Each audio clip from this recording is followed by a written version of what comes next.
이사야 11장. 이새의 줄기에서 한 싹이 나며 그 뿌리에서 한 가지가 자라서 열매를 맺는다. 주님의 영이 그에게 내려오신다. 지혜와 총명의 영, 모략과 권능의 영, 지식과 주님을 경외하게 하는 영이 그에게 내려오시니 그는 주님을 경외하는 것을 즐거움으로 삼는다. 그는 눈에 보이는 대로만 재판하지 않으며 귀에 들리는 대로만 판결하지 않는다. 가난한 사람들을 공의로 재판하고 세상에서 억눌린 사람들을 바르게 논죄한다. 그가 하는 말은 몽둥이가 되어 잔인한 자를 치고 그가 내리는 선고는 사악한 자를 사형에 처한다. 그는 정의로 허리를 동여매고 성실로 그의 몸에 띠를 삼는다. 그때에는 이리가 어린 양과 함께 살며 표범이 새끼 염소와 함께 누우며 송아지와 새끼 사자와 살찐 짐승이 함께 풀을 뜯고 어린아이가 그것들을 이끌고 다닌다. 암소와 곰이 서로 벗이 되며 그것들의 새끼가 함께 눕고 사자가 소처럼 풀을 먹는다. 젖 먹는 아이가 독사의 구멍 곁에서 장난하고 젖된 아이가 살무사의 굴에 손을 넣는다. 나의 거룩한 산 모든 곳에서 서로 해치거나 파괴하는 일이 없다. 물이 바다를 채우듯 주님을 아는 지식이 땅에 가득하기 때문이다. 그날이 오면 이새의 뿌리에서 한 싹이 나서 만민의 깃발로 세워질 것이며 민족들이 그를 찾아 모여들어서 그가 있는 곳이 영광스럽게 될 것이다. 그날이 오면 주님께서 다시 손을 펴시어서 그의 남은 백성들 곧 아시리아와 하 이집트와 상 이집트와 에디오피아와 엘람과 바빌로니아와 하맛과 바다 섬들에서 남은 사람들을 자기의 소유로 삼으실 것이다. 주님께서 문 나라가 볼 수 있도록 깃발을 세우시고 쫓겨난 이스라엘 사람들이 그 깃발을 보고 찾아오게 하시며 흩어진 유다 사람들이 땅의 사방에서 그 깃발을 찾아오도록 하실 것이다. 그때에는 에브라임의 증오가 사라지고 유다의 적개심이 없어질 것이니 에브라임이 유다를 증오하지 않고 유다도 에브라임에게 적개심을 품지 않을 것이다. 그들이 서쪽으로는 블레셋을 공격하고 함께 동쪽 백성을 약탈하며 에돔과 모압을 장악할 것이다. 암몬 사람들도 굴복시킬 것이다. 주님께서 이집트 바다의 큰 물굽 위를 말리시고 뜨거운 바람을 일으키셔서 유프라테스강 물을 말리실 것이다. 주님께서 그것을 쳐서 7개울을 만드실 것이니 누구나 신을 신고 건널 수 있을 것이다. 주님께서 남은 백성 곧 아시리아의 남은 자들이 돌아오도록 큰 길을 내실 것이니 이스라엘이 이집트 땅에서 올라오던 날과 같게 하실 것이다. 이사야 12장. 그날이 오면 너는 이렇게 찬송할 것이다.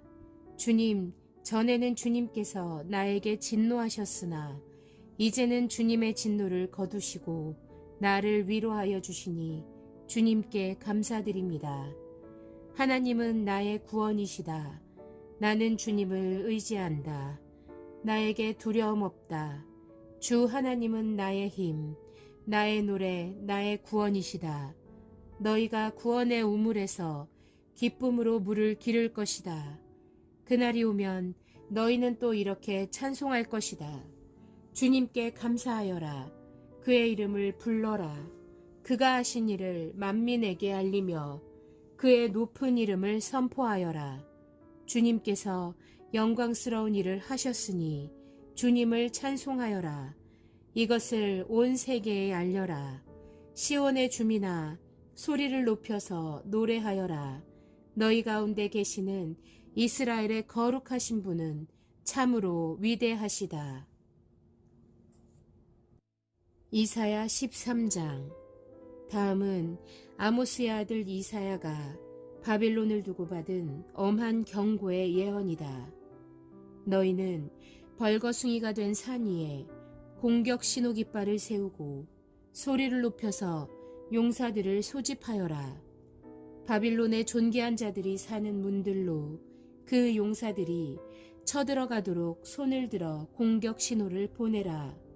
나는 이미 내가 거룩히 구별한 사람들에게 명령을 내렸고 나의 분노를 원수들에게 쏟아놓으려고 사기가 충천한 나의 용사들을 불렀다. 저 소리를 들어보아라. 산 위에서 웅성거리는 소리다. 저 소리를 들어보아라. 무리가 떠드는 소리다. 저 소리를 들어보아라. 나라들이 소리치고 나라들이 모여서 떠드는 소리다. 만군의 주님께서 공격을 앞두고 군대를 검열하실 것이다. 주님의 군대가 먼 나라에서 온다. 하늘 끝 저 너머에서 온다. 그들이 주님과 함께 그 진노의 무기로 온 땅을 멸하려 온다. 슬피 울어라. 주님께서 오실 날이 가깝다. 전능하신 분께서 오시는 날, 파멸의 날이 곧 이른다. 날이 가까울수록 사람들의 손이 축 늘어지고 간담이 녹을 것이다. 그들이 공포에 사로잡히고 괴로워하고 아파하는 것이 해산하는 여인이 몸부림치듯 할 것이다. 그들은 놀라 서로 쳐다보며 공포에 질릴 것이다. 주님의 날이 온다. 무자비한 날, 진노와 맹렬한 분노의 날, 땅을 황폐하게 하고 그 땅에서 죄인들을 멸절시키는 주님의 날이 온다. 하늘의 별들과 그 성자들이 빛을 내지 못하며 해가 떠도 어둡고 달 또한 그 빛을 비치지 못할 것이다. 내가 세상의 악과 흉악한 자들의 악행을 벌하겠다. 교만한 자들의 오만을 꺾어놓고 포악한 자들의 거만을 낮추어 놓겠다. 내가 사람들의 수를 순금보다 희귀하게 만들고 오빌의 금보다도 드물게 만들겠다.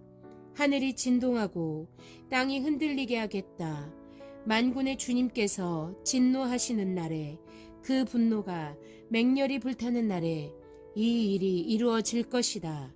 바빌론에 사는 외국 사람들은 마치 쫓기는 노루와 같이 모으는 이 없는 양떼와 같이 각기 제 민족에게로 돌아가고 제 나라로 도망칠 것이다. 그러나 눈에 띄는 자마다 모두 창에 찔리고 잡히는 자마다 모두 칼에 쓰러질 것이다. 그들의 어린아이들은 그들이 보는 데서 메어쳐져 갈기갈기 찢어지고 그들의 집은 약탈을 당하며 그들의 아내는 강제로 추행을 당할 것이다. 내가 메대 사람들을 불러다가 바빌론을 공격하게 하겠다. 메대 군인들은 은 따위에는 관심도 없고 금 같은 것도 좋아하지 않는다.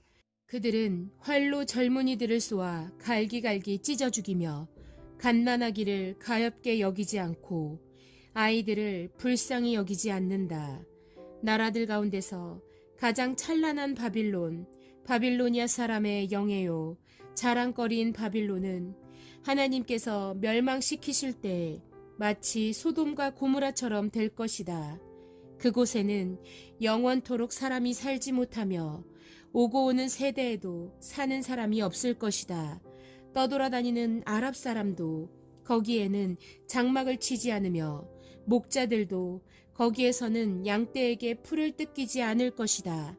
거기에는 다만 들짐승들이나 뒹굴거리며 사람이 살던 집에는 부르짖는 짐승들이 가득하며 타조들이 거기에 깃들이며 사냥들이 그 폐허에서 뛰어놀 것이다. 화려하던 궁전에서는 승냥이가 울부짖고 화려하던 신전에서는 늑대가 울 것이다. 그때가 다가오고 있다. 그날은 절대로 연기되지 않는다.